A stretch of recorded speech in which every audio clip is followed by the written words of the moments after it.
The fact of Odisha channel रे आपण मानकु पुणी थरे स्वागत। आपण जानिछंती कि ओडिशार एमिति गोटे छोट गाँ अछि जहाँ पूरा भारत रे हेरिटेज क्राफ्ट विलेज भाବରେ परिचित। ଏହି ଗାଁର ପ୍ରତ୍ୟେକ ଘରେ କଳାକାର ରୁହନ୍ତି। ପ୍ରତ୍ୟେକ ଗଳିରେ ପରମ୍ପରା ଜୀବନ୍ତ ରହିଛି। ଆସନ୍ତୁ ଚାଲିଯିବା ପୁରୀ ନିକଟରେ ଅବସ୍ଥିତ ରଘୁରାଜପୁରକୁ।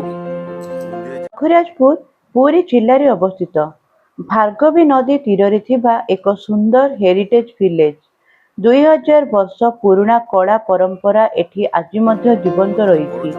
ଏହି ଗ୍ରାମକୁ ଗଭର୍ଣ୍ଣମେଣ୍ଟ ଅଫ ଇଣ୍ଡିଆ ଦ୍ୱାରା ହେରିଟେଜ ଭିଲେଜ ଭାବରେ ଘୋଷଣା କରାଯାଇଛି। ରଘୁରାଜପୁରର ସବୁଠାରୁ ବଡ଼ ପରିଚୟ ହେଲା ପଟ୍ଟଚିତ୍ର କଳା। ଏହି କଳାରେ କପଡ଼ା ବା ପତ୍ର ଉପରେ ପ୍ରାକୃତିକ ରଙ୍ଗର ଚିତ୍ର ଅଙ୍କନ କରାଯାଏ। ଏହି କଳା ରୂପଟି ଏହି ଅଞ୍ଚଳରେ ପ୍ରାୟ 5 ଖ୍ରୀଷ୍ଟାବ୍ଦୀରୁ ଚାଲିଛି ବୋଲି ଜଣାଯାଏ। ଏହା ସହ ରଘୁରାଜପୁର ଗୋଟିପୁଅ ନୃତ୍ୟ ଦଳ ମାନଙ୍କ ପାଇଁ ମଧ୍ୟ ପ୍ରସିଦ୍ଧ, ଯାହାକି ଭାରତୀୟ ଓଡ଼ିଶୀ ନୃତ୍ୟର ଏକ ରୂପ ବୋଲି ଧରାଯାଏ। ଏହି ଗ୍ରାମ ହେଉଛି ଓଡ଼ିଶୀ ନୃତ୍ୟର ମହାନ ଗୁରୁ ପଦ୍ମ ବିଭୂଷଣ ଗୁରୁ କେଳୁଚରଣ ମହାପାତ୍ରଙ୍କ ଜନ୍ମସ୍ଥଳୀ। ଏହା ସହ ଗୋଟିପୁଅ ନୃତ୍ୟର ପ୍ରସିଦ୍ଧ କଳାକାର ପଦ୍ମଶ୍ରୀ ଗୁରୁ ମାଗୁଣୀ ଚରଣ ଦାସଙ୍କ ମଧ୍ୟ ଜନ୍ମସ୍ଥାନ।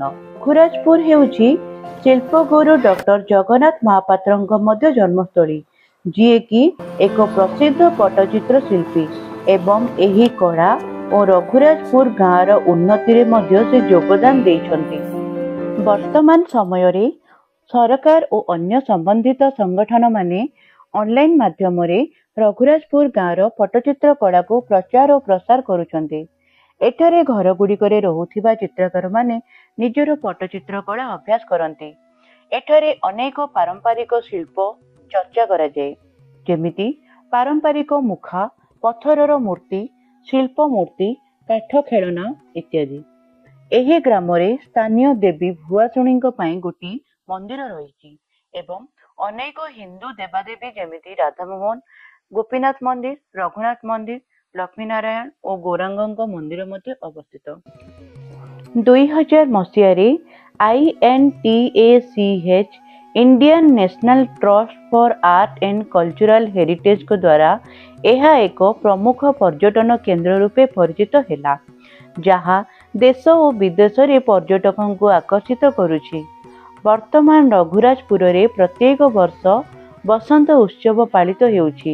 ଏହି ଉତ୍ସବ 1993 ମସିହାରେ ପ୍ରଥମ ଷ୍ଟେଟ ଟୁରିଜମ ଡିପାର୍ଟମେଣ୍ଟ କୋଲକାତାର ସହଯୋଗରେ ଆୟୋଜିତ ହୋଇଥିଲା।